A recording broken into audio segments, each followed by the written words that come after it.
कुछ ना कुछ, है ना। किसी का इंटरेस्ट होगा मुगलों के बारे में जानने में, तो किसी का इंटरेस्ट होगा गांधी के बारे में जानने में। कोई होगा जो कहता होगा कि चंद्रगुप्त मौर्य बहुत बड़े राजा थे। तो इन सब का अध्ययन हम लोग कहाँ करते हैं? हम लोग इन सब का अध्ययन करते हैं इतिहास में। और अध्ययन के दौरान हम लोग क्या करते हैं, अक्सर जब भी तैयारी करना स्टार्ट करते हैं तो हम क्या करते हैं कि इनका जन्म कब हुआ, इनकी मृत्यु कब हुई, किसने कौन कौन से काम किए, ये सब पढ़ते रहते हैं। और ऐसे रटते रटते रह जाते हैं, कुछ याद नहीं होता। इसीलिए लोग कहते हैं कि हिस्ट्री बड़ी दिक्कत करती है, याद ही नहीं होता गांधी जी ने कब कहाँ क्या बोल दिया। तो उस तरीके से पढ़ना भी नहीं है, हमको पढ़ना है एक क्रम में, ताकि अगर कहीं पर हमको दिक्कत हो तो हम कम से कम क्रम को याद कर लें, तो उससे घटना जुड़ जाए।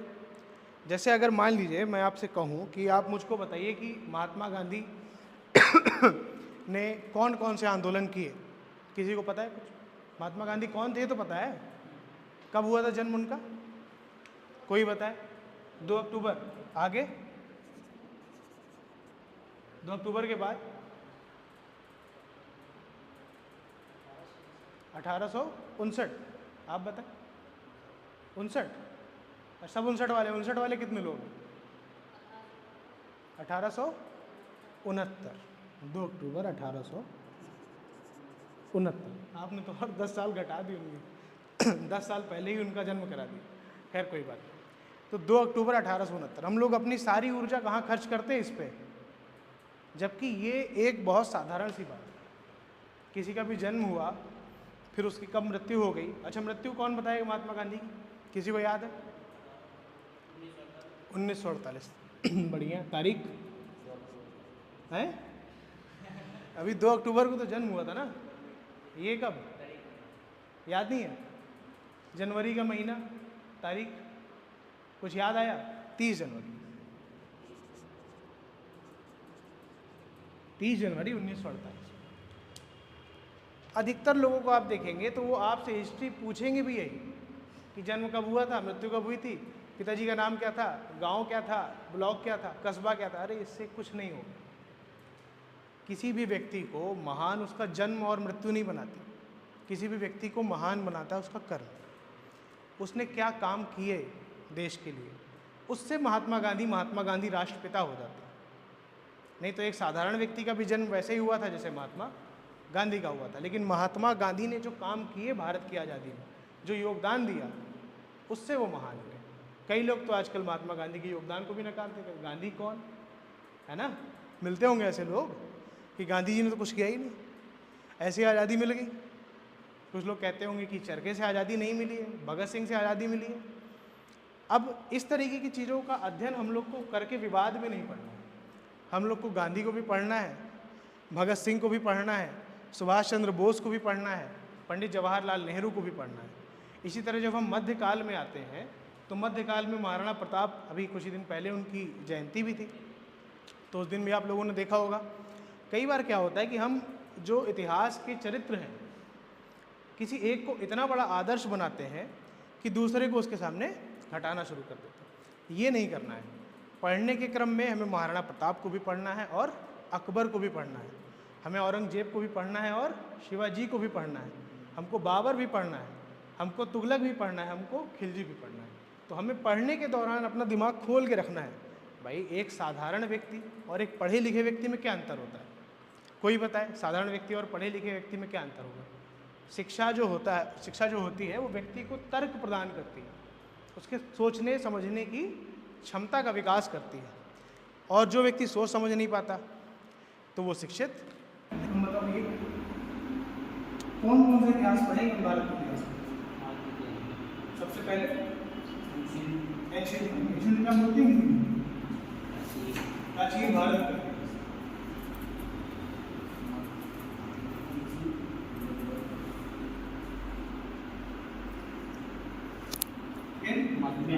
मध्यकालीन।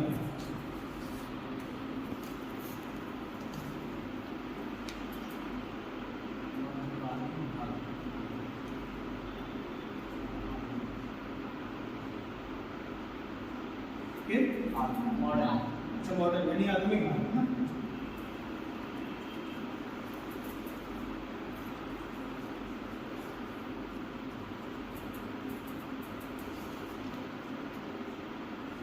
आदमी। अच्छा, कोई बताएगा कि किन आधारों पर हमने इसको काट दिया? मैं कोई टेक्निकल बात आपसे पूछ नहीं रहा, बस जो दिमाग में है बोलिए, क्योंकि मैं इसीलिए मेंशन करके बोला हूँ आपसे BS कि मैं बात करूँगा कुछ कि आप सब लोगों को पता चला कि BSSC की तैयारी कर रहे हैं, कुछ CUET की तैयारी कर रहे हैं, तो अगर ये चीज़ें आपको क्लियर नहीं होगी ना, आप फिर क्या करेंगे? 2 अक्टूबर 1948 और यही सब बैठते हैं, 2 अक्टूबर 1859 याद आएंगे, 1849 याद आएंगे, और उसमें बस तारीख में उलझ के करेंगे। ये चीज़ें क्लियर करेंगे। किसी भी वंश को पढ़ेंगे तो उसके बारे में ये समझेंगे कि उस वंश ने अपने से पहले वाले वंश में क्या क्या चीज़ें चल रही थी उसमें बदलाव किया, और जो उसके बाद वंश आया उसको उसने क्या बदलाव। जैसे अभी आपको हेडिंग लग रहा है, नहीं लग रहा है, समझ में आ रहा है? देखो क्या होता है कि हम लोग जब पढ़ना स्टार्ट करते हैं तो मान लीजिए मौर्य काल हमने पढ़ा, ठीक, अब मौर्य काल पढ़ रहे हैं तो चाणक्य की कहानी सुनी हो कि चाणक्य एक विद्वान थे, आचार्य थे, उन्होंने एक चंद्रगुप्त मौर्य को पकड़ा और भारत का सम्राट बना दिया। मूड हो गया उनको सम्राट बनाना, चलो सम्राट बना दिया। तो ऐसा नहीं, उसके पहले क्या था हमको ये जानना होगा। फिर चंद्रगुप्त मौर्य किस स्थिति में शासक बने हमको ये समझना होगा। फिर उन्होंने क्या क्या किया, फिर उसके बाद जब आगे बिंदुसार और फिर अशोक, तारीखें पूछी जाएंगी, लेकिन वही तारीख पूछी जाएगी जो बहुत महत्वपूर्ण, बहुत ही ज़्यादा महत्वपूर्ण। अब जैसे भारत की स्वतंत्रता वाली तारीख है, कब हुआ था आज़ाद भारत? 1947। तारीख 15 अगस्त। तो ये तारीख है 15 अगस्त 1947। भारत इस दिन आज़ाद हुआ था। तो जब भारत आज़ाद हुआ तो क्या अचानक से आज़ादी इस दिन मिल गई? कि अंग्रेजों का मन हुआ कि चलो आज ऐसा करते हैं कि अब आज़ाद करते हैं, बहुत दिन हो गए, है ना, 190 साल शासन कर लिया भारत वालों पे, अब इनको इनके भरोसे छोड़ देते हैं, ऐसा हुआ होगा क्या? नहीं ना, बहुत लंबा विकास क्रम रहा, बहुत पीछे घटनाएं रही, वो घटनाएं परस्पर एक दूसरे से जुड़ती चली गई होंगी। क्या आपको लगता है भगत सिंह की फांसी ऐसे ही हो गई? नहीं। क्या आपको लगता है सुभाष चंद्र बोस ऐसे ही देश से भागे होंगे? नहीं। क्या आपको लगता है कि महात्मा गांधी ने ऐसे ही अचानक आंदोलन कर दिया, मूड हुआ उनका चलो आज कुछ नहीं करना तो सत्याग्रह आंदोलन, भारत छोड़ो, ऐसा कुछ भी नहीं। सारी घटनाएं एक दूसरे से जुड़ी होती, लिंक होती है। जब तक आप उस लिंक को नहीं समझेंगे तब तक आप इतिहास का अध्ययन ठीक तरीके से नहीं कर पाएंगे। अच्छा, आप लोग हमें शुरुआत से परीक्षा लेने लगेंगे तो घबरा जाएंगे, परीक्षा कभी नहीं दी जा रही है, बस आपकी बोलने की झिझक समाप्त होनी चाहिए। क्योंकि एक चोल शासक का नाम, अच्छा PS1 एक मूवी आई थी क्या आप लोगों को? PS1 PS2 करके एक मूवी साउथ में रखा है, साउथ में नहीं देखी, देखते नहीं। तो PS1 और PS2 करके जो 2 मूवियाँ आई हैं, उसका सीजन पार्ट 1 पिछले साल आया था और पार्ट 2 भी आया। उसमें होती चोल साम्राज्य की कहानी बताई। चोल साम्राज्य काल किससे संबंधित है? पूर्व मध्यकाल, और कहाँ का है? दक्षिण भारत का। ये भी एक चुनौती है। ये तो चलो पता चल जाए कौन कौन है, ऑप्शन में लिख देगा कि निम्नलिखित में से कौन सा वंश भारत के किस क्षेत्र से संबंधित है, तो भी चुनौती है। इसीलिए सबको कहाँ पढ़ना है? क्रम में पढ़ना है, लिंकिंग बना करके पढ़ना है, ताकि ध्यान रहे कौन कहाँ था। सब पढ़ लिए, बाद में ये बोल रहे कि चोल दक्षिण में, यदि उत्तर प्रदेश में छोड़, गड़बड़ हो जाएगा, है ना। तो प्राचीन भारत और मध्यकालीन भारत के बीच में एक ऐसा समय है जिसको हम लोग बोलते हैं पूर्व। अब कुछ चीज़ें आपको परेशान करती होंगी। ईसवी सन हमेशा आपको दिक्कत करता होगा कि यार ये ईसा पूर्व क्या होता है और ये ईसवी सन क्या होता है, चुनौती है ये। मान लीजिए मैं आपके सामने लिख दूँ 300 BC और लिख दूँ 200 AD, फिर बस आप हो गए, पता ही नहीं है। तो इसको कैसे टैकल करें? सबसे बड़ी चुनौती ये है। तो ईसा मसीह को तो जानते होंगे आप, है ना। ईसाई धर्म के जो सबसे पवित्र व्यक्ति हैं उन्हें ईसा मसीह कहा जाता है। तो ईसा मसीह के जन्म से पहले की जो घटनाएं हुई, BC का मतलब होता है बिफोर क्राइस्ट,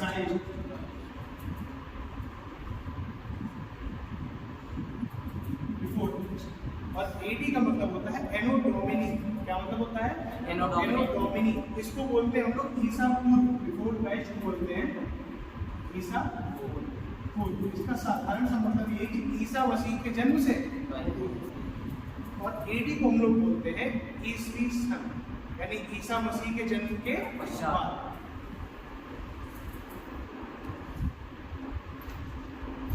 तो चूंकि इतिहास जब भारत का लिखा गया, सबसे पहली बार अगर भारत का इतिहास किसी इतिहासकार ने लिखा, उसका नाम था जेम्स मिल। क्या नाम था? जेम्स। ये इस तरीके के प्रश्न महत्वपूर्ण होते कि पहली बार भारत का इतिहास किसने लिखा। अब ये प्रश्न 2-3 तरीके से आपसे पूछा जा सकता है, किसी भी परीक्षा में पूछ सकता है, चाहे वो SSC की हो, चाहे वो CUET की हो, क्योंकि यही वो व्यक्ति है, वो महाशय है जिन्होंने भारत इतिहास को 3 भागों में बांटा।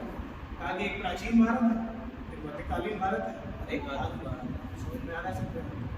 कौन थे? जेम्स मिल। इन्होंने भारत का पहला इतिहास लिखा। और भारत के इतिहास ने कोई बताए?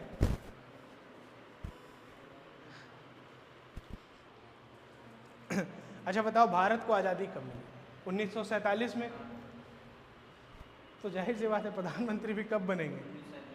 बस 1946 के अंत में और 1947 के आरंभ में, जब अंतरिम सरकार का गठन होना था, तब उस समय पंडित जवाहरलाल नेहरू भारत के प्रधानमंत्री बने थे। उसके बाद 1952 में देश के पहले चुनाव हुए थे, जो लोकसभा चुनाव आप लोग देखते हैं, है ना। इससे पहले कब हुआ था लोकसभा चुनाव? अभी 2019 में मोदी जी प्रधानमंत्री बने थे।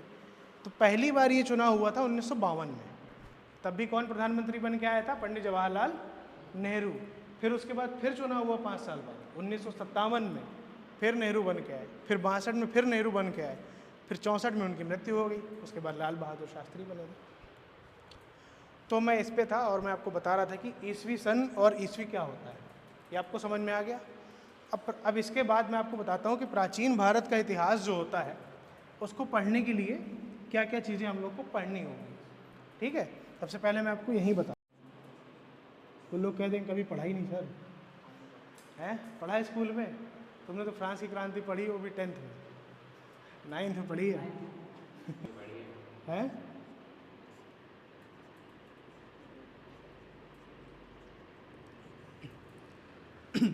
प्राचीन भारत का इतिहास